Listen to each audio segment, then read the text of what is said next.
Hi, good morning everyone.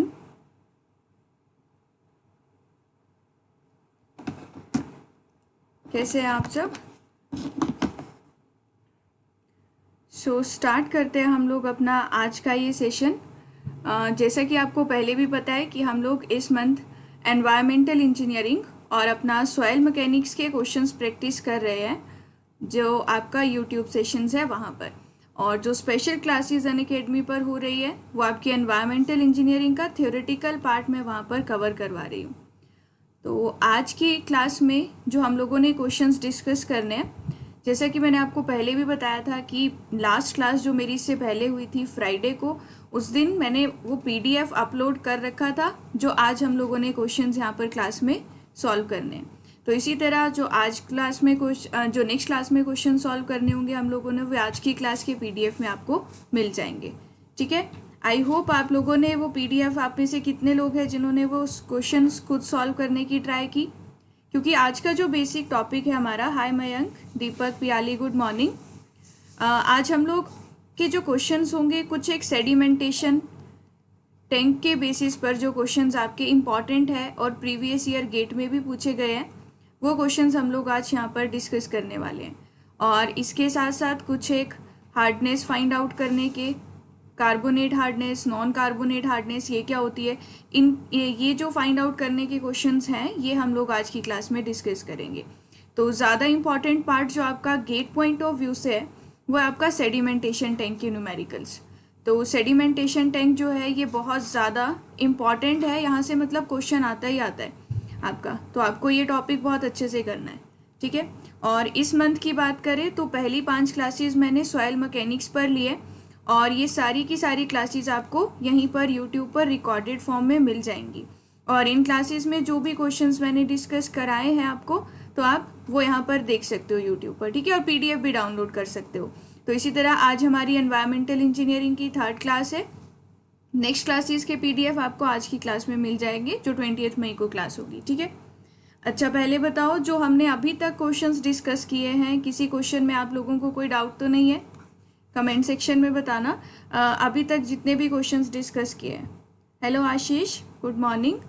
तो अभी जितने भी पहले मैंने क्लासेस ले लिए आशीष, तो आप वो यहाँ पर अनअकैडमी जो आपका लाइव गेट चैनल है, तो इसी सेम चैनल पे आपको वो रिकॉर्डेड फॉर्म में मिल जाएंगी।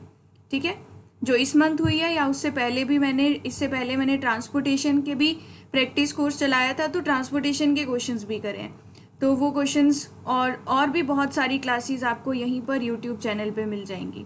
सॉइल की फाउंडेशन पर, फाउंडेशन इंजीनियरिंग, उसके क्वेश्चंस करवाए हैं, तो वो सारी चीज़ें आप यहाँ से देख लेना। ठीक है, अच्छा तो अभी बात करते हैं अभी की क्लास में, जो मैंने लास्ट क्लास में पीडीएफ अपलोड किया था उसके क्वेश्चंस डिस्कस करना स्टार्ट करते हैं। ठीक है, और आप में से बहुत से लोग थे जो मेरी कल स्पेशल क्लास थी उसमें प्रेजेंट थे, है ना। तो वहाँ पर देखते हैं जो स्पेशल क्लास में कल सीखा कि यहाँ पर कल मैंने आपको यूनिट्स बताई थी कि टोटल हार्डनेस अगर फाइंड आउट करनी है या एल्कलिनिटी फाइंड आउट करनी है, तो हम लोगों को पहले पता होना चाहिए एल्कलिनिटी कॉजिंग आयंस कौन कौन से हैं। हेलो विवेश, हाय यश, गुड मॉर्निंग। और हार्डनेस कॉजिंग आयंस कौन कौन से हैं, फिर हम लोग फाइंड आउट कर पाएंगे। हेलो राहुल, गुड मॉर्निंग, है ना। और साथ में ध्यान रखना है, अगर total hardness causing ions calcium, magnesium आपको दे के रखे हैं, इनकी कॉन्सेंट्रेशन क्या दी है, मिलीग्राम्स पर लीटर में दिए या फिर मिली इक्विवेलेंट पर लीटर में दिए, है ना। तो ये डिफरेंस जो है ये मैंने कल क्लास में, अपनी स्पेशल क्लास में समझाया है कि मिली इक्विवेलेंट पर लीटर में दी है तो कैसे सॉल्व करोगे, और मिलीग्राम पर लीटर में दी है तो कैसे सॉल्व करोगे। जिसने भी कल की मेरी स्पेशल क्लास नहीं देखी है, अनअकैडमी पर आपको मेरी प्रोफाइल पर शो हो जाएगी, मैंने कल जो क्लास ली है। ठीक है, तो आप वहाँ पर देख लेना, ये कॉन्सेप्ट इम्पॉर्टेंट है। और इसी चैप्टर में एक और इम्पॉर्टेंट कॉन्सेप्ट आता है आपका इक्विवेलेंसी कॉन्सेप्ट ना, तो उसी कॉन्सेप्ट में आपकी ये चीज़ क्लियर हो जाएगी, मिलीग्राम पर लीटर और मिली इक्विवेलेंट पर लीटर। हेलो विकास, हाय अजीन, क्या हाय विकास। ठीक है, तो ये वाला कॉन्सेप्ट आप लोगों ने वहाँ से देख लेना है कल वाला।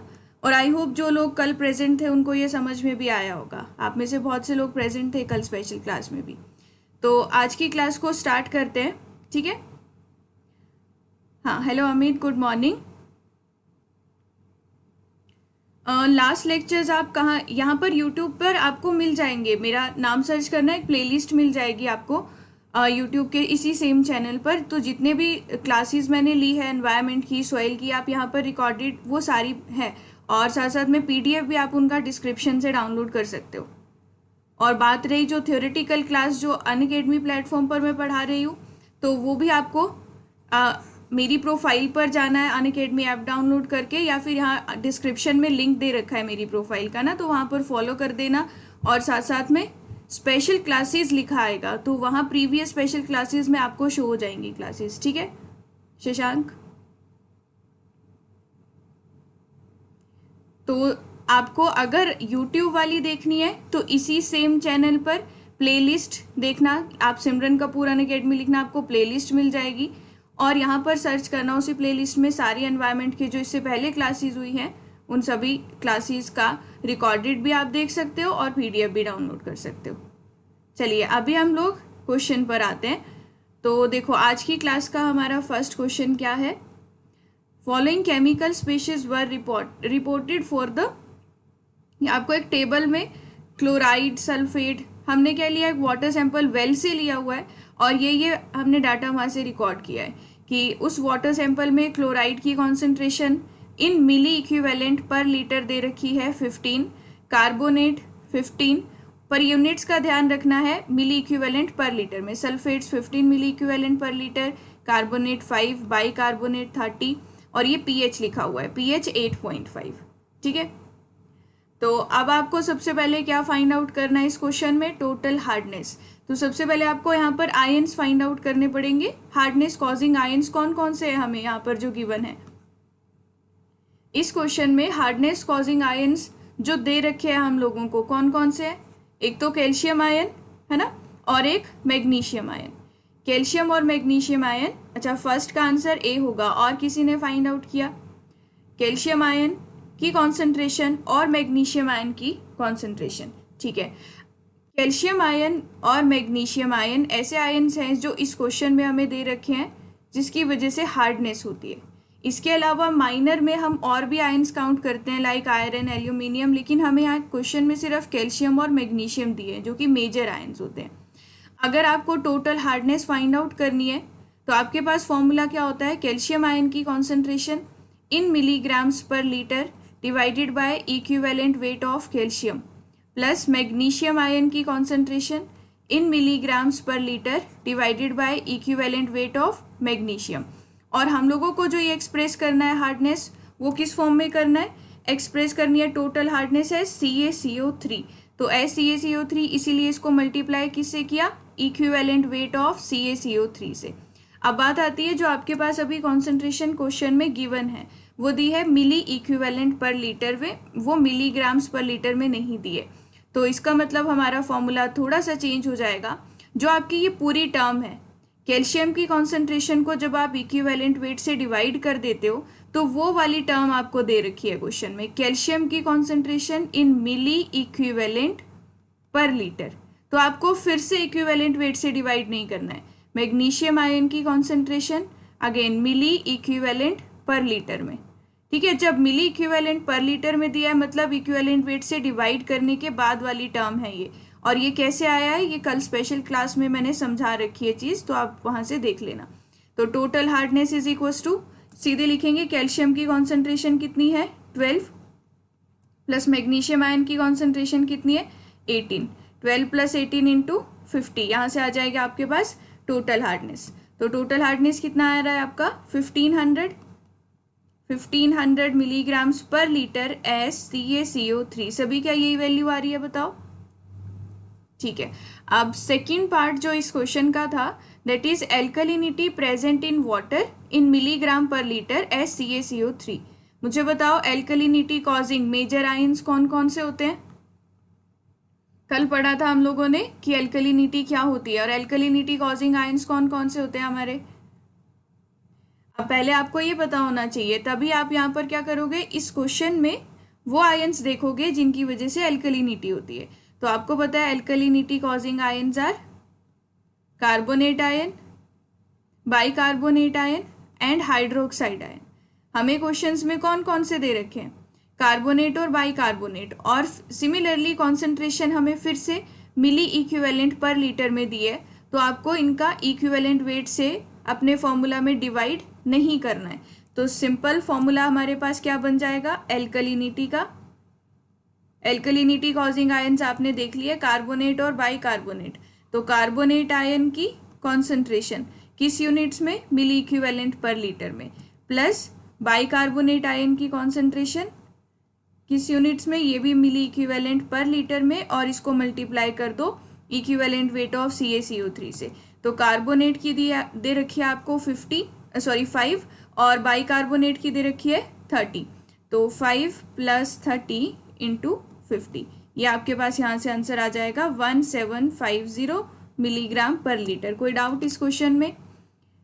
एल्कलिनिटी कॉजिंग आयंस देखे, हार्डनेस कॉजिंग आयन देखे। पहली चीज ये ध्यान रखनी है। दूसरी चीज आपने क्या ध्यान रखनी है इन क्वेश्चंस में कि यूनिट्स क्या दे रखी है, मिलीग्राम्स पर लीटर दी है या मिली इक्विवेलेंट पर लीटर दी है। तो आपके ये 2 आंसर्स हो जाएंगे इस क्वेश्चन के, ठीक है। चलिए आगे चलते हैं नेक्स्ट क्वेश्चन की तरफ। और सेकंड क्वेश्चन देखोगे अब आप, तो इसमें 1500 और 1750 सेकंड पार्ट का करेक्ट आंसर होगा। अच्छा, सेकंड क्वेश्चन है आपके पास, आयन की कॉन्सेंट्रेशन दी है इन मिलीग्राम्स पर लीटर में, और साथ साथ में एटॉमिक वेट भी देके रखा है, calcium, magnesium, sodium, sulphur, oxygen सभी का। तो सबसे पहले आप लोगों को इसमें फाइंड आउट करना है टोटल हार्डनेस। तो सेम पिछले क्वेश्चन की तरह ही है। तो पहली बात तो हम यहाँ देख लेते हैं कि जो आयन की कॉन्सेंट्रेशन दी है वो मिलीग्राम्स पर लीटर में दी है, तो फॉर्मूला थोड़ा सा चेंज हो जाएगा। अच्छा, टोटल हार्डनेस कॉजिंग आयंस कौन कौन से दे रखे हैं वो देखेंगे। हार्डनेस कॉजिंग आयंस दे रखे हैं कैल्शियम आयन और मैग्नीशियम आयन, फर्स्ट का C और सेकंड ऑप्शन D, ठीक है। चलिए सॉल्व करके देखते हैं इसको कि क्या क्या वैल्यूज आएंगी, और बाकी लोग साथ साथ में क्लास में सॉल्व करो जिन्होंने पहले सॉल्व नहीं कर रखे हैं ये क्वेश्चंस। तो total hardness causing ion calcium और मैग्नीशियम, मैंने अभी आपको फॉर्मूला बताया था कि अगर कॉन्सेंट्रेशन मिलीग्राम्स पर लीटर में देके रखी है तो इसको इक्विवेलेंट वेट से डिवाइड करना पड़ेगा। अब बात आती है कि इक्विवेलेंट वेट कैसे निकालते हैं। Equivalent weight is the ratio of molecular weight, जो कि क्वेश्चन में मुझे गिवन है, atomic weight divided by valency, ठीक है। तो अब हमारे पास हार्डनेस कॉजिंग आयन था कैल्शियम, तो कैल्शियम आयन की कॉन्सेंट्रेशन इन मिलीग्राम पर litre is 100 divided by calcium ion का ये क्या है, कॉन्सेंट्रेशन, डिवाइडेड बाय किससे करेंगे आप इसको, इसके इक्विवेलेंट वेट से। तो कैल्शियम का इक्विवेलेंट वेट कैसे निकालोगे, इसका atomic weight is 40 divided by valency कितनी होती है कैल्शियम की, Ca2 पॉजिटिव, तो वैलेंसी यहाँ पर 2 पुट कर दोगे, ठीक है ना, समझ आ रहा है। तो ये आपके पास आ जाएगा यहाँ पर 20। तो कैल्शियम आयन की जो आपके इक्विवेलेंट वेट है वो 20 होगा, प्लस अच्छा मैग्नीशियम आयन की कॉन्सेंट्रेशन इन मिलीग्राम्स पर लीटर 6 दी है, तो 6 लिख लेते हैं, डिवाइडेड बाय आपका मैग्नीशियम आयन का इक्विवेलेंट वेट कितना होता है बताओ, मैग्नीशियम का इक्विवेलेंट वेट। अब ये फाइंड आउट करते हुए एक चीज़ का ध्यान रखना, जो भी क्वेश्चन में आपको एटॉमिक वेट दे रखा होगा आपने उसी एटॉमिक वेट का यूज़ करके इक्विवेलेंट वेट निकालना है। तो मॉलिक्यूलर वेट इज 24 और वैलेंसी इज 2। एटॉमिक वेट 24 दिया है, अगर 24.5 दिया है आप वही वैल्यू लोगे जो क्वेश्चन में गिवन है, वैलेंसी इज 2, तो equivalent weight of magnesium is 12, तो 6 डिवाइडेड बाय 12, ठीक है। मल्टीप्लाई किससे कर रहे हैं, इक्विवेलेंट वेट ऑफ CaCO3, क्योंकि मुझे यहाँ पर भी टोटल हार्डनेस को जो एक्सप्रेस करना है इन मिलीग्राम पर लीटर एज CaCO3, तो मल्टीप्लाई किससे कर रहे हो, इक्विवेलेंट वेट ऑफ CaCO3 से, ठीक है। तो फर्स्ट पार्ट का क्या आंसर आ रहा है आपका, ऑप्शन फर्स्ट का 275, सभी का 275 आ रहा है।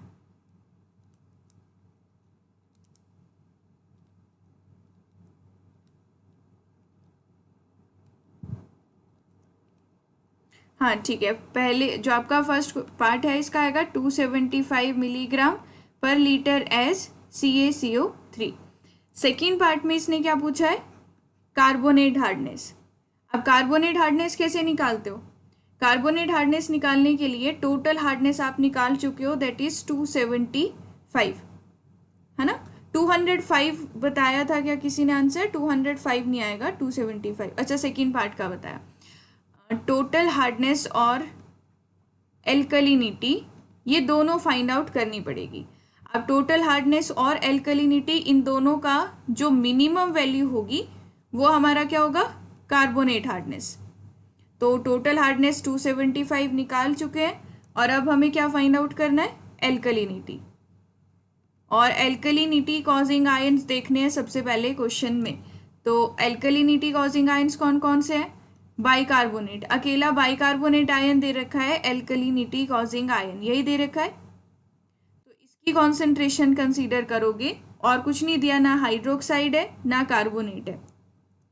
तो 250 मिलीग्राम पर लीटर आपके पास कॉन्सेंट्रेशन आ गई बाइकार्बोनेट आयन की। अच्छा, बाइकार्बोनेट का इक्विवेलेंट वेट कितना होता है? बाइकार्बोनेट का equivalent weight, again equivalent weight is molecular weight upon valency. तो इस क्वेश्चन में अगर आपको बाई चांस मॉलिक्यूलर वेट पता भी नहीं था तो आप एटॉमिक वेट से यहाँ पर मल्टीप्लाई करके निकाल सकते हो वैल्यू। लाइक हाइड्रोजन का 1 प्लस कार्बन 12, ऑक्सीजन के 3 मॉलिक्यूल्स हैं तो 3 × 16 डिवाइडेड बाय वैलेंसी कितनी है बाइकार्बोनेट आयन की दिख रही? -1, तो वैलेंसी इज 1। देखो यहीं से निकाल लिया, हाइड्रोजन 1, कार्बन का 12, ऑक्सीजन का 16, 3 मोल्स है तो 3 × 16, ये वैल्यू कितनी आ गई? 61। ठीक है, तो आपका यहाँ पर वैल्यू क्या आएगी? 61, और आपने 61 से डिवाइड करना है। क्यों? ये आपका अब इक्विवेलेंट वेट है ऑफ बाइकार्बोनेट आयन, और इसको किससे मल्टीप्लाई कर दोगे? इक्विवेलेंट वेट ऑफ CaCO3 से, क्योंकि कार्बोनेट हार्डनेस को भी जो हमने फाइंड आउट करना है इन मिलीग्राम पर लीटर एज कैल्शियम कार्बोनेट। तो यहाँ से आपके पास आंसर आ जाएगा आपका एल्कलिनिटी कितनी है वाटर में। तो 250 × 50 डिवाइडेड बाय 61, ये आ जाएगा 204.91, 204.91 ये वैल्यू आ रही है। मतलब अप्रॉक्सीमेटली हम इसको बोल देते हैं यहाँ पर 205, क्योंकि हमारे पास ऑप्शन यही दे रखे हैं। अब मैंने क्या कहा कि अगर आपको यहाँ पर क्या फाइंड आउट करना है? Carbonate hardness. तो कार्बोनेट हार्डनेस ये वाला आंसर, और इससे पहले जो हम लोग निकाल चुके हैं 275 मिलीग्राम पर लीटर, इन दोनों का जो मिनिमम वैल्यू होगी, किसकी मिनिमम वैल्यू? टोटल हार्डनेस और एल्कलिनिटी की, वो हमारा कार्बोनेट हार्डनेस होगा। तो 205 मिलीग्राम पर लीटर आपका ऑप्शन ए जो होगा वो करेक्ट है, और फर्स्ट पार्ट का ऑप्शन सी होगा करेक्ट आंसर। ठीक है, तो ऑप्शन ए। किसी को डाउट इस क्वेश्चन में? आप सभी को इक्विवेलेंट वेट निकालना आना चाहिए। और अगर मैं आपसे पूछूं कार्बोनेट आयन का इक्विवेलेंट वेट कितना होता है, क्योंकि अगर किसी क्वेश्चन में आप एल्कलिनिटी निकाल रहे हो और वहाँ कार्बोनेट आयन भी दिया हुआ है तो आपको उसका भी इक्विवेलेंट वेट फाइंड आउट करना पड़ेगा। तो कार्बोनेट आयन का इक्विवेलेंट वेट कितना होता है?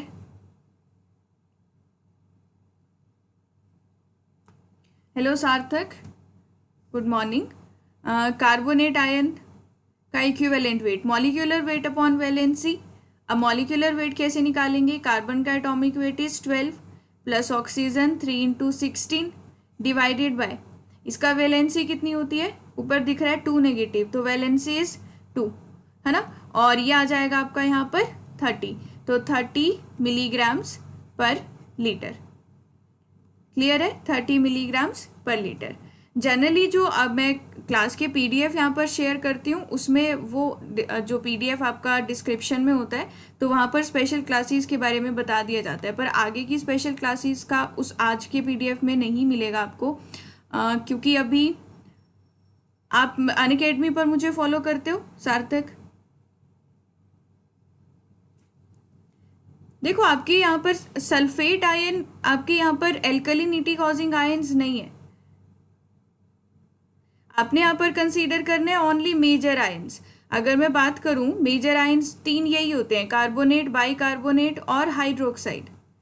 ठीक है, बाइकार्बोनेट नहीं तो आप क्लोरीन को भी काउंट करोगे, यहाँ पर HS नेगेटिव दिया होगा आप उसको भी काउंट करोगे।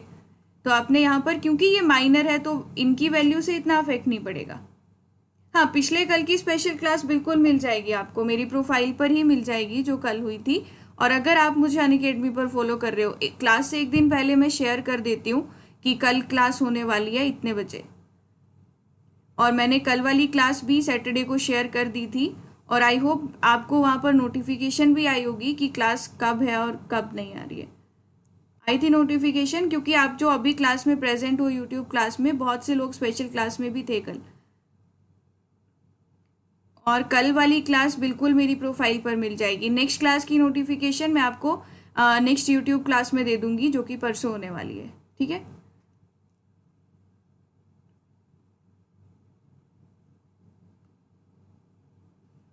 अच्छा, पिछले क्वेश्चन में कोई डाउट या आपका आंसर आ गया सभी का? 205 और 275 मिलीग्राम्स पर लीटर।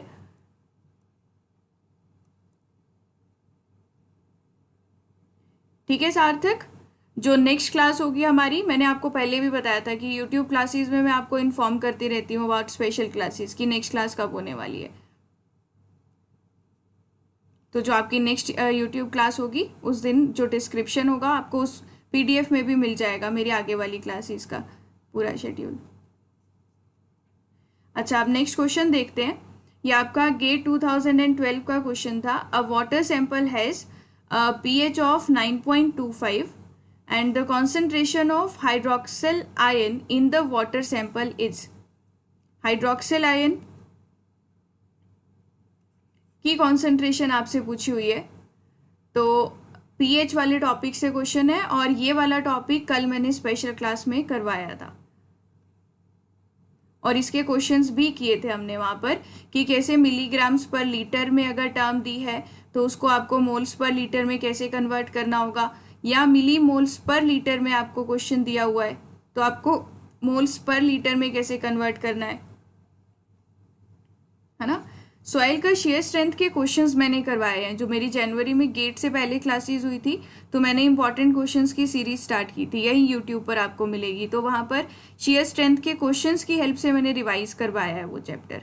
बाकी ज़्यादा डिटेल में पढ़ना है तो अनअकैडमी प्लस पर मैंने ये सॉइल के सारे टॉपिक्स अच्छे से करवा रखे हैं। ठीक है आशीष, चलिए अब इस क्वेश्चन को देखते हैं। पहले जितने भी लोग अभी प्रेजेंट है क्लास में, ये बताएंगे पीएच वाला टॉपिक कितने लोगों ने पहले पढ़ रखा है, क्लियर है आप लोगों को कि पीएच वाले टॉपिक से कैसे क्वेश्चंस आते हैं, कॉन्सेंट्रेशन निकालनी है, यूनिट्स कैसे कन्वर्ट करनी है, मिलीग्राम से मोल्स में या मोल्स से मिलीग्राम में कैसे जाना है, ये कॉन्सेप्ट पता है? या फिर और कौन सी इक्वेशंस पीएच वाले टॉपिक में सबसे ज़्यादा यूज होती है?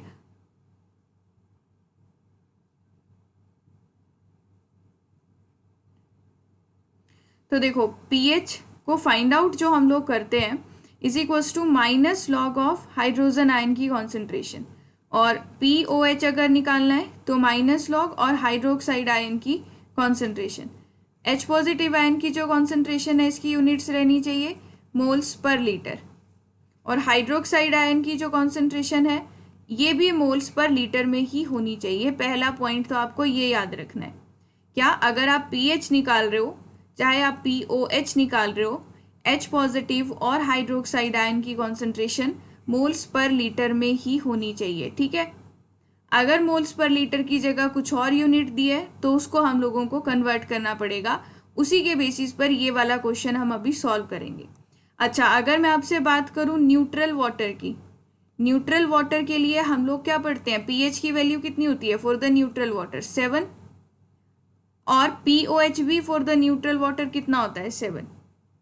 अगर मैं यहाँ से निकालूँ एक इक्वेशन कि for the neutral water PH plus POH is equals to 14 लिख सकती हूँ, क्योंकि न्यूट्रल वाटर के केस में pH की वैल्यू भी 7 होती है और POH की वैल्यू भी 7 होती है, तो ये टोटल बन गया 14। अगर pH इज 7, आपको पता है pH निकालने के लिए आपने माइनस लॉग और H पॉजिटिव आयन की कॉन्सेंट्रेशन लिखी थी। अगर H पॉजिटिव आयन की कॉन्सेंट्रेशन निकालनी है तो आपको एंटी लॉग लेना पड़ेगा। तो हम यहाँ से अगर pH पता है तो H पॉजिटिव की कॉन्सेंट्रेशन लिख सकते हैं 10⁻⁻7 मोल्स पर लीटर। बताओ, ये तो पता होगा। हाइड्रोक्साइड आयन की कॉन्सेंट्रेशन 10⁻⁻7 मोल्स पर लीटर। ठीक है, तो यहीं से एक और इक्वेशन में क्या लिख सकती हूँ कि प्रोडक्ट जो होगा आपका H पॉजिटिव आयन और हाइड्रोक्साइड आयन की कॉन्सेंट्रेशन का, क्या कहा, प्रोडक्ट ऑफ H पॉजिटिव और हाइड्रोक्साइड आयन की कॉन्सेंट्रेशन का वो क्या होगा, 10⁻⁻7 into 10⁻⁻7 which is equals to 10⁻⁻14। ठीक है, आपकी ये दो इक्वेशंस यहाँ पर हर क्वेश्चन में कहीं ना कहीं यूज हो जाएगी। अब क्वेश्चन को हम लोग सॉल्व करते हैं। आपको क्वेश्चन में क्या बोला है, a water sample has pH of 9.25, तो हम लोग pH लिखते हैं, pH is equals to 9.25। Find out क्या करना है, कॉन्सेंट्रेशन ऑफ हाइड्रोक्सिल आयन। अगर आपको हाइड्रोक्सिल आयन की कॉन्सेंट्रेशन चाहिए तो आप POH होगा अगर आपके पास, तो आप सीधा यहाँ से एंटीलॉग लेके हाइड्रोक्साइड आयन की कॉन्सेंट्रेशन निकाल पाओगे, है ना। तो ये मेरे पास पता है मुझे कि न्यूट्रल वाटर के केस में pH प्लस POH किसके बराबर होता है, 14 के बराबर होता है। pH मुझे पता है तो हाइड्रोक्साइड आयन की कॉन्सेंट्रेशन मैं निकाल सकती हूँ, वो क्या आएगा 14 माइनस 9.25, क्योंकि ऑब्वियस ही बात है अगर आपको POH वैल्यू पता है तो आप एंटीलॉग लेके हाइड्रोक्साइड आयन की कॉन्सेंट्रेशन जो है वो निकाल सकते हो, है ना। तो यहाँ से 14 माइनस 9.25 करोगे आएगा 4.75। बताओ POH आ जाएगा 4.75, यहां तक कोई डाउट। अब POH अगर मुझे पता है और इससे मुझे हाइड्रोक्साइड आयन की कॉन्सेंट्रेशन निकालनी है तो क्या करोगे, हाइड्रोक्साइड आयन की कॉन्सेंट्रेशन इज एंटीलॉग लोगे 10⁻⁻4.75 moles per litre, moles per litre. बताओ ये आ गया आंसर। यहाँ से हमसे क्या पूछा था, POH हमें यहाँ पर पता है 7 है और हाइड्रोक्साइड आयन की कॉन्सेंट्रेशन निकाल ली हमने, है ना। हाँ अभी इसको समझते हैं क्योंकि सेम जो क्वेश्चन है, अब आप अपने ऑप्शंस चेक करो, 10⁻⁻4.75 मोल्स पर लीटर। आप देखो कहीं पर है ऐसा ऑप्शन दिया हुआ, जो हमारे पास अभी आंसर आ रहा है सॉल्व करके 10⁻⁻4.75 मोल्स पर लीटर। साहिल अभी इस टॉपिक में हमें यही समझना है कि मोल्स को कैसे कन्वर्ट कर रहे हैं, ठीक है। बताओ कोई ऑप्शन मैच कर रहा है हमारा, यहाँ पर हमारे पास वैल्यू आ रही है 10⁻⁻4.75 मोल्स पर लीटर और यहाँ पर दिया है मिली मोल्स। तो अगर एग्जाम में आप ये मिली मोल्स नहीं देखते और ये टिक करके आ जाते तो गलत हो जाता है ये क्वेश्चन। ये गेट 2012 का क्वेश्चन है, ठीक है। दूसरी बात, अगर आप इस क्वेश्चन में कैसे से सॉल्व करते, आप देखते कि pH 9.25 है और सीधा हम लोगों को अगर कॉन्सेंट्रेशन चाहिए हम इसका एंटीलॉग ले लेते और 10⁻⁻9.25 मोल्स पर लीटर लिख देते। पर वो किसकी कॉन्सेंट्रेशन आती है, H पॉजिटिव की। पूछे किसकी है हमसे, हाइड्रोक्सिल आयन की, तो वो भी आपका गलत हो जाता। अब हमारे पास मोल्स पर लीटर वाले तो ऑप्शंस बचे नहीं कि जो सही हो सकते हैं। अब हमारे पास दो ऑप्शंस हैं, मिलीग्राम पर लीटर वाले ही ऑप्शन सही हो सकते हैं। मतलब अब हमें अपने आंसर को जो मोल्स पर लीटर में आ रहा है इसको कन्वर्ट करना पड़ेगा इन मिलीग्राम्स पर लीटर में। अच्छा, किस आयन को देख रहे हो आप, हाइड्रोक्साइड आयन को। हाइड्रोक्साइड आयन के मोल्स की कॉन्सेंट्रेशन, हाइड्रोक्साइड आयन्स की कॉन्सेंट्रेशन लिखी है ना 10⁻⁻4.75 मोल्स पर लीटर।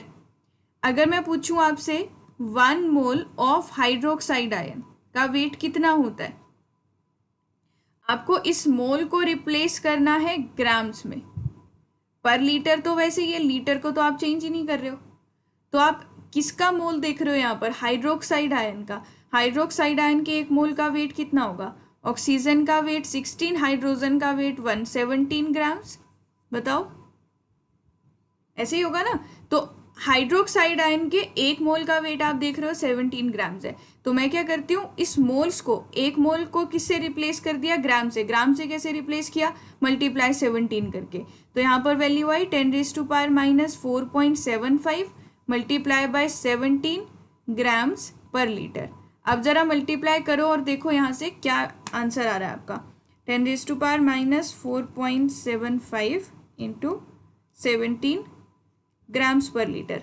तो ये वैल्यू आ रही होगी 3.0230 इंटू 10⁻⁻4 ग्राम्स पर लीटर। बताओ ये आ रहा है यहाँ से 3.0230 इंटू 10⁻⁻4 ग्राम्स पर लीटर। अब आपसे क्या क्वेश्चन में जो यूनिट्स पूछी है वो ग्राम्स पर लीटर में पूछी है, तो आप देख रहे हो ऑप्शन सी और डी में से एक हो सकता है, क्योंकि हमने देख लिया ए और बी ऑप्शन तो करेक्ट होने नहीं वाले मोल्स पर लीटर वाले। तो मिलीग्राम्स में बोला है तो हम क्या करते हैं, ये आपका ग्राम्स पर लीटर को किस में चेंज कर देते हैं, मिलीग्राम्स में। तो क्या करोगे, इस टर्म को, इस पूरी टर्म को मल्टीप्लाई कर दोगे किससे, 10⁻³ से। तो 10⁻³ 1000 से मल्टीप्लाई कर दिया, किस में कन्वर्ट करने के लिए, मिलीग्राम्स पर लीटर में। तो ये इसको मल्टीप्लाई कर दिया तो आपके पास यहाँ से वैल्यू आ जाएगी 0.3023 मिलीग्राम्स पर लीटर। ऑप्शन कौन सा आएगा, 0.302 तो ऑप्शन सी करेक्ट होगा। आ गया सभी का आंसर। तो यहाँ पर इंपॉर्टेंट क्या था इस क्वेश्चन में, इस क्वेश्चन में बहुत से चांसेस थे गलती करने के। एक तो इन्होंने पीएच दिया है 9.25, अगर मैं इस पीएच की हेल्प से कॉन्सेंट्रेशन H पॉजिटिव आयन की निकालनी होती तो मेरे पास आंसर ऑप्शन ए करेक्ट होता, है ना। तो अगर आप ऐसा करके आते तो गलत हो जाता।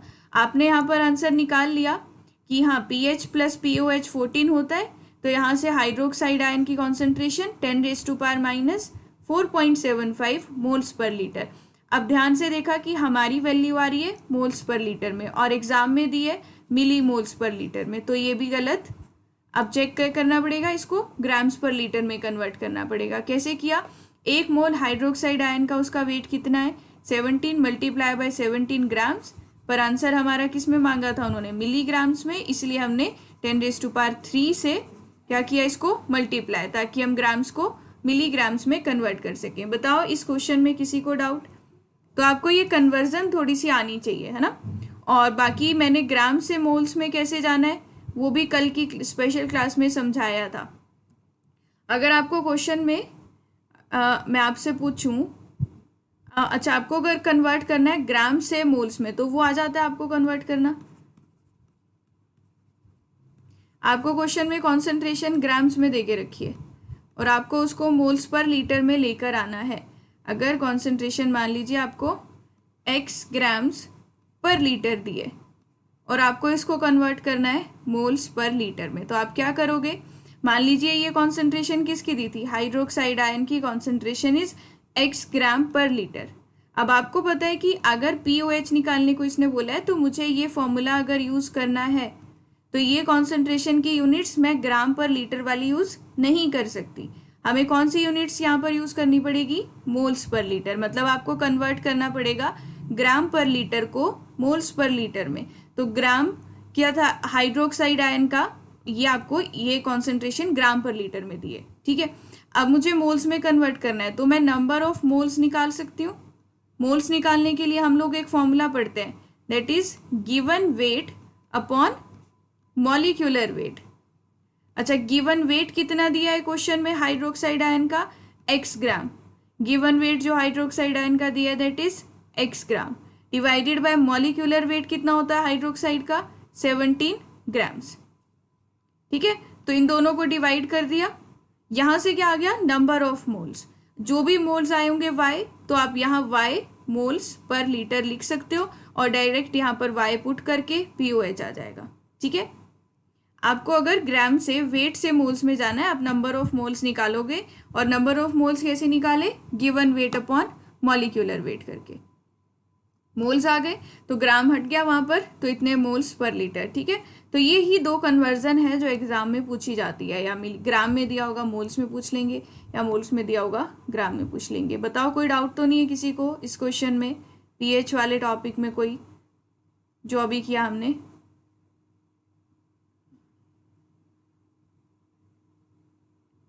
किसमें, ईएससी में ये क्वेश्चन, हाँ ईएससी में अगर बाई चांस आता है तो ऐसा नहीं आएगा कि जिसमें आपको एंटी लॉग की वैल्यू सॉल्व करनी पड़ेगी, ठीक है रुचि। ऐसा कोई क्वेश्चन नहीं आएगा जिसमें एंटी लॉग, हो सकता है सीधा आपको ये 9.25 pH लिखा है और आपको H पॉजिटिव पूछा है, तो ऐसा जनरल एंटी लॉग वाली वैल्यू नहीं आएगी जो सीधी सॉल्व हो जाए, लाइक log 10 सॉल्व हो जाए, तो ऐसे क्वेश्चन आएंगे, है ना।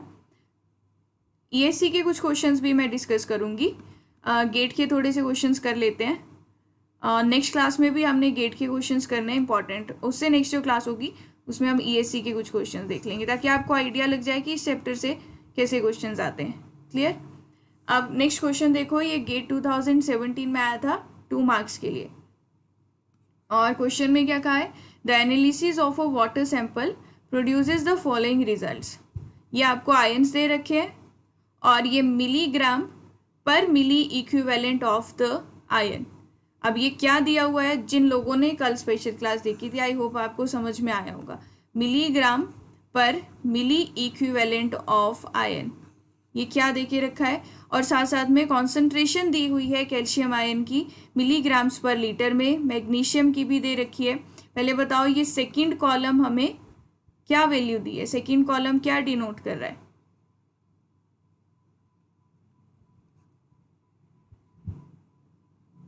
मिलीग्राम पर milliequivalent of the ion.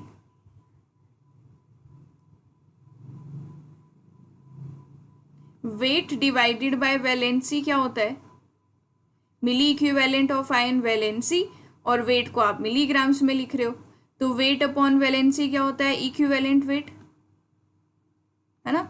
और जनरली अगर आप यहाँ पर वैल्यूज भी मैच करके देखो, अगर आपको ये एग्जाम में गए आपको समझ ही नहीं आ रहा है कि ये क्या दिया हुआ है, आप यहाँ पर देख सकते हो कैल्शियम का 12 लिखा हुआ है, सोडियम 23, मैग्नीशियम का 12 के पास वैल्यू है, बाइकार्बोनेट 16, आपने जो ये पढ़े हैं क्लोरीन 35.5, आपने इक्विवेलेंट वेट निकाला है, तो आप यहाँ से भी आइडिया लगा सकते हो कि ये इक्विवेलेंट वेट दिया है। कैल्शियम का 20 और तो कुछ नहीं होता, है ना, कैल्शियम का मॉलिक्यूलर वेट तो 40 होता है, 20 तो सिर्फ इक्विवेलेंट वेट ही होता है।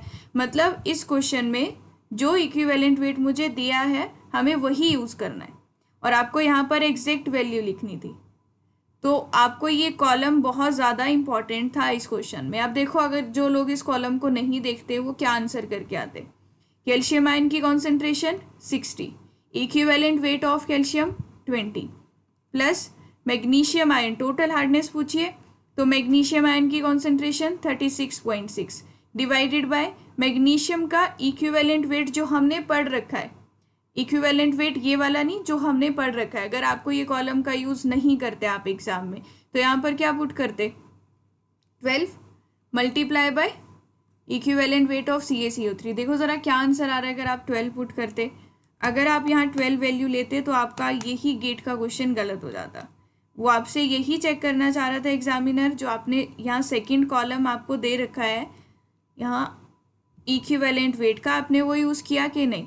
अगर आप ऐसे सॉल्व करते तो यह आता 302.5 मिलीग्राम पर लीटर है CaCO3, जो कि वो गलत हो जाता आपका गेट एग्जाम में। अब क्यों, अब देखो अगर आपको यहाँ पर इसने जो वैल्यू दी है, चाहे उसने 12.5 लिखा है चाहे उसने 12.1 लिखा है, क्वेश्चन में जो गिवन है वही यूज करना है। बाई चांस उसने मॉलिक्यूलर वेट 40 की जगह कैल्शियम में वो आपको 41 पॉइंट समथिंग कुछ दे देता है या 40.5 दे देता है, तो आपने ये मॉलिक्यूलर वेट यूज करके इक्विवेलेंट वेट निकालना है। मतलब molecular weight is 40.5, valency is 2, तो यहाँ से जो वैल्यू आएगी उसको फॉर्मूला में यूज करोगे। ठीक है, जो क्वेश्चन में गिवन है उन टर्म्स का यूज करना है। तो कैल्शियम आयन की कॉन्सेंट्रेशन 60/20 और मैग्नीशियम की 36.6 डिवाइडेड बाय आपको इक्विवेलेंट वेट दे रखा है 12.2, और इसको मल्टीप्लाई करेंगे हम इक्विवेलेंट वेट ऑफ CaCO3 से जो कि है 50, तो यहाँ से एग्जैक्ट वैल्यू आएगी 300 मिलीग्राम्स पर लीटर एज CaCO3। क्लियर है। अगर क्वेश्चन में कोई और मॉलिक्यूलर वेट भी दिया है तो आप उसी का ही यूज करके इक्विवेलेंट वेट निकालोगे और उसी इक्विवेलेंट वेट का यूज करोगे अपना क्वेश्चन को सॉल्व करने में।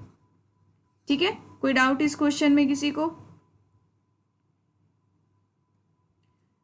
ये 2 मार्क्स का क्वेश्चन था और ये भी आपका एल्कलिनिटी हार्डनेस इन्हीं टॉपिक्स के क्वेश्चन है। अब आगे चलते हैं नेक्स्ट क्वेश्चन पर। देखो पहले अब नेक्स्ट चैप्टर जो नेक्स्ट टॉपिक्स और ये आपका स्टार्ट होता है that is your sedimentation. Sedimentation के क्वेश्चंस बहुत आते हैं एग्जाम में। और सेडिमेंटेशन ये सेकंड कॉलम आपका देखो यहाँ पर क्या लिखा हुआ है सेकंड कॉलम में, मिलीग्राम्स, न्यूमिनेटर में लिखा है मिलीग्राम्स और डिनोमिनेटर में क्या लिखा है, milliequivalent of ion. Milliequivalent of ion, milligram का मतलब आपका weight, milliequivalent of ion ये हम कैसे किसको रिप्रेजेंट करते हैं इस टर्म में, वैलेंसी को। ठीक है, वेट आपका मिलीग्राम्स में लिखा है और वैलेंसी को मिली इक्विवेलेंट ऑफ आयन, किसी आयन की वैलेंसी को आप लिखोगे इतना मिली इक्विवेलेंट, तो वेट अपॉन वैलेंसी ये आपका इक्विवेलेंट वेट था।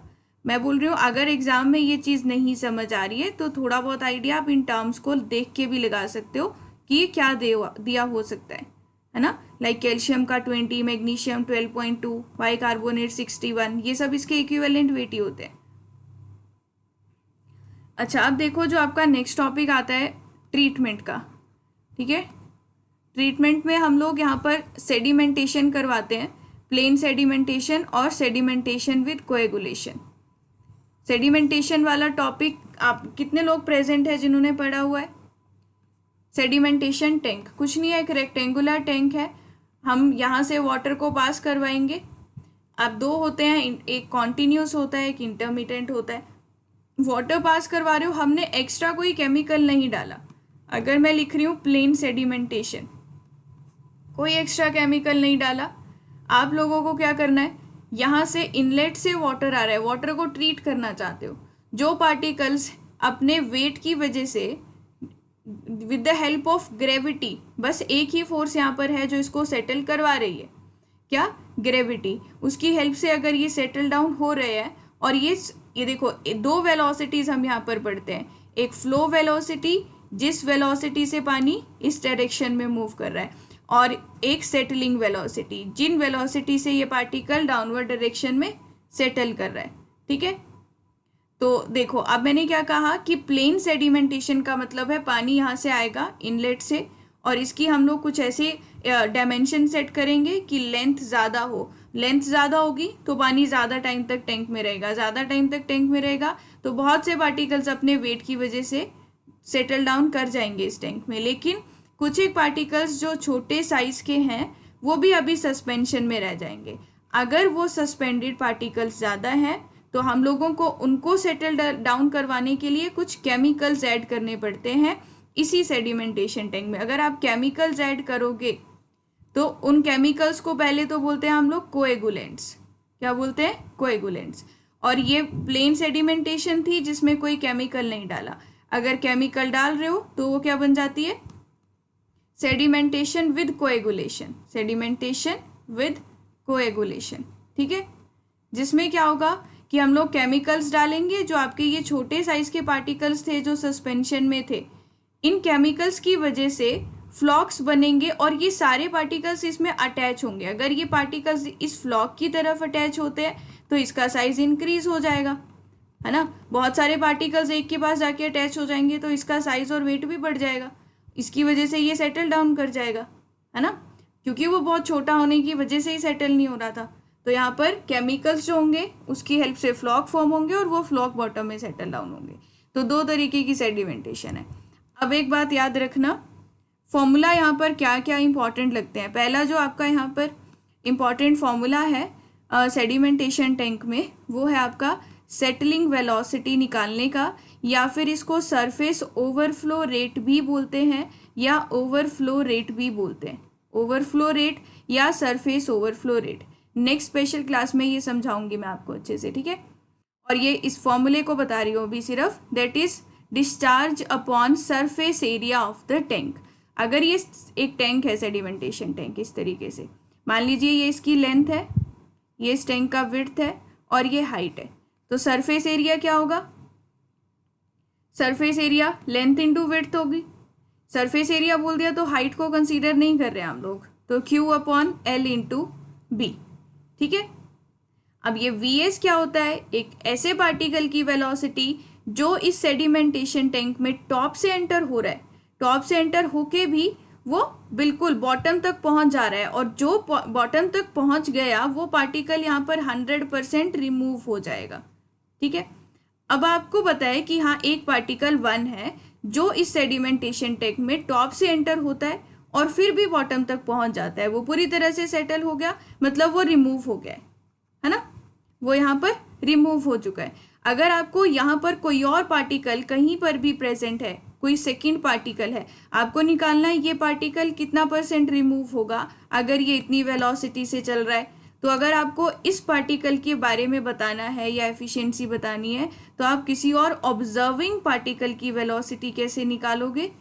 स्मॉल वी एस से, जिसके लिए हम लोग यहाँ पर फॉर्मूला यूज़ करेंगे स्टोक्स लॉ।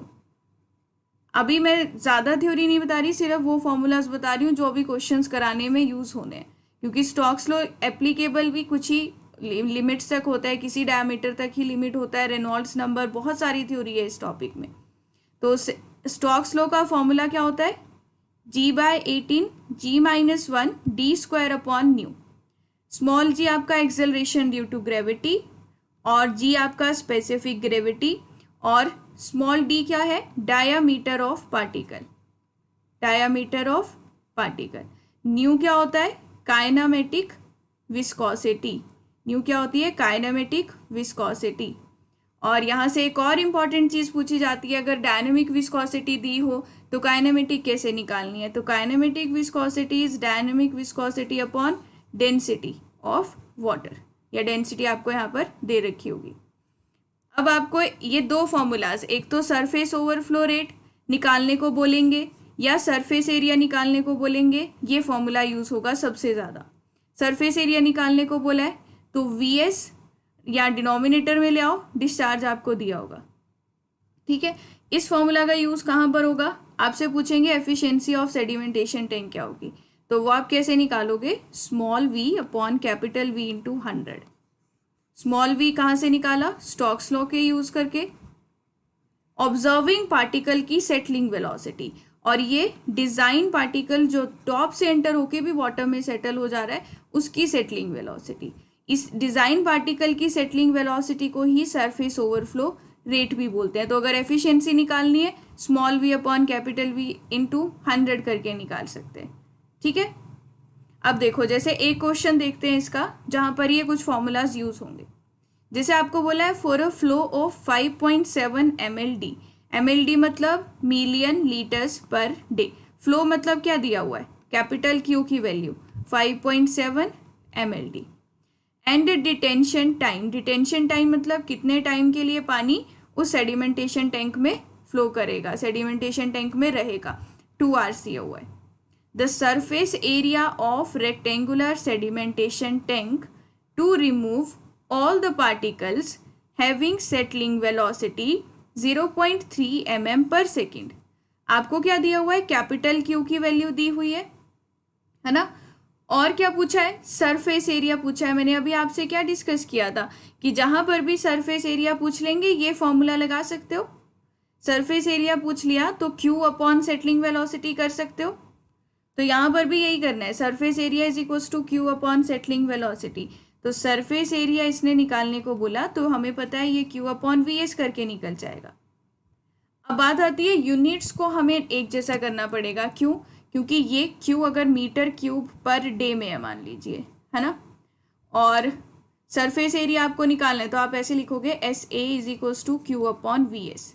तो क्यू आपका मान लीजिए मीटर क्यूब पर डे में है, और वेलोसिटी मीटर पर डे में होगी। डे से डे कैंसिल हो जाएगा, मीटर से 1 मीटर कैंसिल हो जाएगा, आंसर मीटर स्क्वायर में आएगा। तो यूनिट्स को देख के भी क्वेश्चन सॉल्व हो जाते हैं बहुत बार, ठीक है। मीटर स्क्वायर में ही आएगा आपका एरिया। अब बात आती है यूनिट्स को कन्वर्ट करते हैं। तो Q जो दिया हुआ है वो दिया है 5.7 mld, और Vs दिया हुआ है 0.33 mm पर डे, सॉरी पर सेकेंड। तो सबसे पहले क्या लिख रही हूँ मैं? कैपिटल Q, दोनों को एक ही यूनिट में ले आते हैं, मीटर पर सेकेंड में लाना है उसमें ले आओ, पर डे में लाना है उसमें ले आओ। 5.7 मिलियन लीटर पर डे। तो सबसे पहले तो मिलियन हटा दो, तो 5.7 इंटू 10⁶ लीटर पर डे। बताओ ऐसे लिखेंगे। इस लीटर को मीटर क्यूब में कन्वर्ट करना पड़ेगा, क्योंकि जो मुझे एरिया चाहिए फाइनल आंसर में वो मीटर स्क्वायर में चाहिए। तो यहाँ पर क्यू आ जाएगा आपका 5.7 इंटू 10⁶। 1 लीटर को मीटर क्यूब में कन्वर्ट करना है, तो मल्टीप्लाई किससे करोगे? 10⁻³ से, मीटर क्यूब पर डे। बताओ ये लग गया पता? 5.7 into 10⁻³ metre cube per day. ये आपने कन्वर्ट कर लिया पूरी इस टर्म को। अब आपकी मर्जी, आप आर में कन्वर्ट करो, डे में, सेकंड में, बस आपका जो आपका न्यूमिनेटर और डिनोमिनेटर है दोनों की यूनिट सेम होनी चाहिए, ठीक है। अब ये मैंने मीटर क्यूब पर डे में कन्वर्ट किया, अगर इसको आप मीटर क्यूब पर सेकंड में कन्वर्ट करना चाहते हो तो क्या करना पड़ेगा बताओ। एक दिन में 5.7 इंटू 10⁻³ मीटर क्यूब डिस्चार्ज आ रहा है, तो एक सेकंड में इससे कम डिस्चार्ज आएगा या इससे ज़्यादा डिस्चार्ज आएगा। अगर एक दिन में 5.7 आ रहा है तो एक सेकंड में ऑब्वियस सी बात है इससे कम आएगा। तो कम आएगा, कम कैसे आएगी वैल्यू, जब आप डिवाइड करोगे, किससे डिवाइड करोगे, एक दिन में। अब इस डे को कन्वर्ट करना था सेकंड में, तो एक दिन में 24 आवर्स और 60 मिनट्स और ये 60 सेकेंड्स। अब ये कन्वर्ट हो गया इन मीटर क्यूब पर सेकेंड, ठीक है। 5.7 इंटू 10⁻³ और कम वैल्यू आएगी इसीलिए डिवाइड करा। 24 इंटू 60, यहाँ पर बहुत से लोगों को यूनिट्स में कन्फ्यूज़न होती है, इसलिए मैं मतलब कुछ क्वेश्चंस में बताऊंगी आपको कि कैसे कन्वर्ट करना है, फिर आपकी प्रैक्टिस खुद बन जाएगी। मीटर क्यूब पर सेकेंड। अब मैं यहाँ पर सरफेस एरिया निकालना चाहती थी, VS मुझे दिया है 0.33 mm per second, 0.33 mm per second. इसकी यूनिट्स क्या है, मीटर क्यूब पर सेकेंड। तो इसको एक काम करते हैं, मीटर पर सेकेंड में कन्वर्ट कर सकते हो। यह आ जाएगा 0.33 इंटू mm से मीटर में जाना है 10⁻³ मीटर पर सेकेंड, ठीक है। अब आप देख रहे हो कि जो आपका न्यूमिनेटर है वो टर्म भी मीटर क्यूब पर सेकेंड में है और जो डिनोमिनेटर है वो मीटर पर सेकेंड में है। सेकेंड से सेकेंड कैंसिल हो जाएगा, एक मीटर से मीटर कैंसिल हो जाएगा, बचेगी टर्म मीटर स्क्वायर में। आंसर भी मुझे एरिया ही चाहिए था और एरिया मीटर स्क्वायर में ही आएगा। तो अब इसको सॉल्व करो ज़रा, क्या वैल्यू आएगी और मुझे बताओ। कुछ लोगों ने बता दिया है 200 मीटर स्क्वायर। आपको सरफेस एरिया निकालना है, तो 5.7 into 10⁻³ divided by 24 into 60 into 60। इसको किससे डिवाइड किया है, 0.33 इंटू 10⁻⁻3। यहाँ से आपके पास सरफेस एरिया आएगा इन मीटर स्क्वायर। तो देखो क्या वैल्यू आ रही है,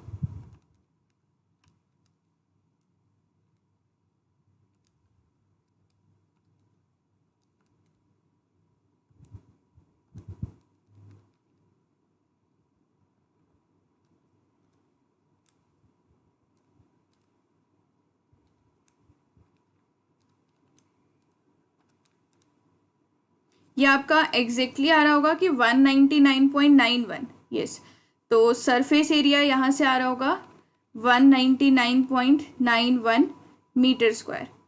क्योंकि हमें यहाँ पर ऑप्शंस दे रखे हैं तो उसके अकॉर्डिंग सबसे नियर जो वैल्यू आ रही है वो है 200 मीटर स्क्वायर। तो यहाँ से सरफेस एरिया आ जाएगा आपका 200 मीटर स्क्वायर। तो आप यहाँ पर लिख सकते हो which is equals to 200 metre square. बताओ समझ में आया कैसे कन्वर्ट किया। सरफेस एरिया पूछा है, डिस्चार्ज दे के रखा हुआ है, सेटलिंग वेलोसिटी दी है, तो इन दोनों को डिवाइड किया, सीधा सरफेस एरिया आ गया। वैसे भी यूनिट्स पता है, एरिया आएगा तो मीटर स्क्वायर में ही आएगा, और मीटर स्क्वायर में वैल्यू कैसे मिलेगी, जब मीटर क्यूब से मीटर को डिवाइड कर दोगे, है ना। तो ऑप्शन सी बनेगा करेक्ट। बताइए इस क्वेश्चन में डाउट किसी को। बाकी आपको इन क्वेश्चंस को करने से पहले सेडिमेंटेशन का थोड़ा थ्योरेटिकल पार्ट पता होना चाहिए कि VS कैसे निकाल रहे हैं, क्या आपकी एफिशिएंसी क्या है, कैसे निकलती है, थोड़ा बहुत आइडिया होना चाहिए। पर आई होप यहाँ पर आपको ये फॉर्मूला यूज़ जो हुआ है ये बहुत सी जगह आपका ये यूज़ होगा, आपने ध्यान रखना है, ठीक है। अब आगे चलते हैं। देखो आपको यहीं पर चैनल, यूट्यूब चैनल में बहुत से कोर्सेज मिल जाएंगे। जो एप्टी पढ़ाते हैं आई थिंक वो इंग्लिश पर भी क्लासेस लेते हैं, श्रेयांश सर हैं शायद, आप सर्च करना इसी सेम यूट्यूब चैनल पर, है ना। आपको इसी सेम चैनल पर मिल जाएंगे उनके कोर्सेज भी। बाकी एक बार मैं चेक करूँगी, नेक्स्ट उसमें बताऊँगी, आप वहाँ उनको उनके जो क्लासेस हैं उनको रेफ़र कर सकते हो सरोज। चलिए अब आगे चलते हैं, एक और क्वेश्चन देख लेते हैं। Town has existing horizontal flow sedimentation tank with overflow rate, जो आपको अभी मैंने बताया था VS is equals to Q upon surface area. इसी को सरफेस ओवरफ्लो रेट भी बोलते हैं या ओवरफ्लो रेट भी बोलते हैं। तो ये दे रखा है मीटर क्यूब पर डे पर मीटर स्क्वायर। अगर लिखा है मीटर क्यूब पर डे पर मीटर स्क्वायर, इस मीटर स्क्वायर से अगर मैं ये कैंसिल कर दूँ, मेरे पास टर्म बन गई मीटर पर डे वाली ही सेम। तो VS की यही यूनिट्स होती है मीटर पर डे, मीटर पर second. and it is desirable to remove the particles that have settling velocity 0.1 mm per second. So assuming the tank is ideal sedimentation tank and percentage of particle removal, आपको यहाँ पर क्या दिया है, surface overflow rate, मतलब एक design particle की settling velocity है 17 मीटर पर डे। अगर ये उसकी सेटलिंग वेलोसिटी है तो मतलब वो पूरी तरीके से रिमूव हो रहा है। आपको क्या बोला है, desirable to remove the particle having settling velocity 0.1 mm per second. कोई पार्टिकल जिनकी वेलोसिटी 0.1 mm पर सेकेंड है वो कितना परसेंट रिमूव होंगे, आपको पता है ये वाले तो 100% रिमूव हो रहे हैं। अच्छा, मतलब एफिशिएंसी निकालनी है। एफिशिएंसी क्या बोला था, small v upon capital V into 100, ये फॉर्मूला आपको बताया था। और ये कैपिटल वी क्या होता है यहाँ पर, सरफेस ओवरफ्लो रेट या ओवरफ्लो रेट है ना, या settling velocity of design particle, और ये settling velocity of observing particle. तो यहाँ पर आपको अभी तक स्टोक्स लॉ को अप्लाई करने की कोई ज़रूरत नहीं पड़ी है। स्टोक्स लॉ वाले क्वेश्चंस भी हम लोग सॉल्व करेंगे जहाँ आपको ये वीएस निकालना पड़ेगा।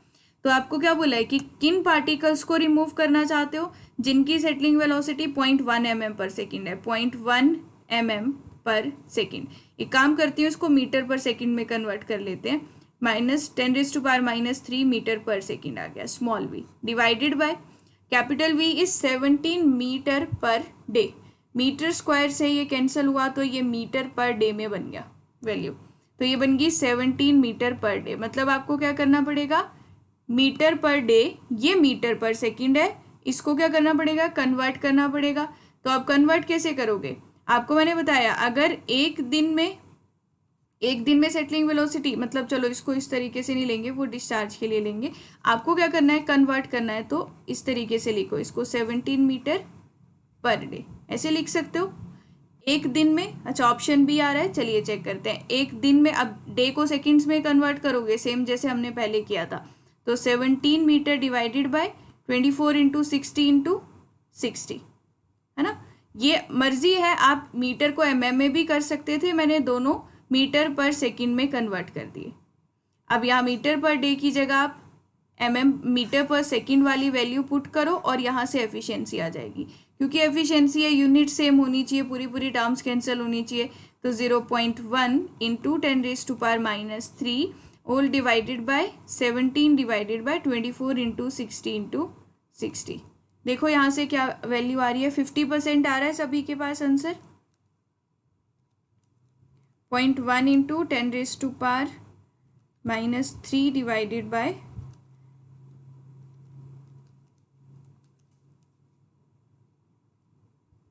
50.8 आ रहा होगा है ना। तो ये आपका अप्रॉक्सीमेटली 50.82% आ रहा है। यहाँ से आपको यहाँ पर वैल्यू समझ आ गई ना, कौन सी पुट करनी है, ये 17/24 इंटू 60 इंटू 60। तो यहाँ लिख देती हूँ मैं इसको एक बार, 0.1 इंटू 10⁻³ मीटर पर सेकेंड डिवाइडेड बाय 17 और डिवाइडेड बाय 24 इंटू 60 इंटू 60। और ये वैल्यू भी आपकी मीटर पर सेकेंड में है, ये दोनों कैंसिल हो जाएंगे और वैल्यू आएगी 50.82% इंटू 100 कर देना, तो यहाँ से आ जाएगा एफिशिएंसी। तो इसका मतलब जो पार्टिकल्स की वेलोसिटी 0.1 mm पर सेकेंड है वो 50% रिमूव होंगे। ठीक है, तो ये आपने यहाँ से क्या निकाल ली, एफिशिएंसी। अब देखो आज की क्लास में कुछ एक क्वेश्चन ऐसे हैं जो मेरा इससे पिछली क्लास हुई थी, अगर मैं आपको बताऊँ एक सेकेंड, तो उस क्लास में, आज की क्लास में जो हमने क्वेश्चंस किया उनका PDF आपको मिल जाएगा। इससे पिछली क्लास हुई थी हमारी 15 मई को, तो 15 मई वाली क्लास के दिन डिस्क्रिप्शन में आपने PDF सभी ने डाउनलोड करना है, क्योंकि 15 मई वाले सारे क्वेश्चंस अभी हमने सॉल्व नहीं किए हैं। तो नेक्स्ट क्लास जो आपकी 20 मई को होने वाली है, उसमें पहले 15 मई के हमारे I think 2 to 3 questions remaining है, पहले मैं वो करवाऊँगी। उसके बाद आज की क्लास के भी डिस्क्रिप्शन में आपको कुछ क्वेश्चंस मिलेंगे। तो पहले हम लोग 15 मई वाले क्वेश्चंस करेंगे नेक्स्ट क्लास में, और उसके बाद जो आज की क्लास में मैंने डिस्क्रिप्शन में डाले हैं क्वेश्चंस उनको करेंगे सॉल्व। ठीक है, तो ये वाला PDF आप सभी ने डाउनलोड कर लेना है, जो आपको 15 मई वाली क्लास में मिलेगा और एक आज वाली क्लास में मिलेगा, दोनों को डाउनलोड करना। यहाँ पर डिस्क्रिप्शन देखना ना, आप अभी जो क्लास चल रही है इसकी डिस्क्रिप्शन चेक करना, तो प्रैक्टिस पेपर या प्रैक्टिस सेट करके आपको मिलेगा और एक लिंक होगा आगे डाउनलोड करने के लिए, आपको यहाँ मिल जाएगा डिस्क्रिप्शन में। यूट्यूब की ही क्लास में सेम जो अभी क्लास चल रही है इसी की डिस्क्रिप्शन में आपको PDF मिल जाएगा, है ना। और पुरानी जो ये क्लासेस हुई हैं 1 मई 4th 6 मई 8 मई 11 मई, इन सभी के PDF इनकी डिस्क्रिप्शन चेक करना। जैसे 11 मई को जो क्लास हो रही है उसके क्वेश्चंस आपको 8 मई वाले दिन मिलेंगे, ठीक है। तो आज वाले भी PDF में जो क्वेश्चंस है उनको ट्राई करना एक बार सॉल्व करने की, और 15 मई के जो हमारे 2 से 3 क्वेश्चंस रिमेनिंग है, क्योंकि हमारी क्लास का टाइमिंग 11:30 to 12:30 रहता है। आज की क्लास की टाइम तो हो चुका है, तो हम लोग अपनी नेक्स्ट क्लास में मिलेंगे। और आई होप जो हमने आज क्वेश्चंस किए आप लोगों को अच्छे से समझ में भी आए होंगे, और नेक्स्ट क्लास में एक बार सॉल्व करके आना उन क्वेश्चंस को, ठीक है।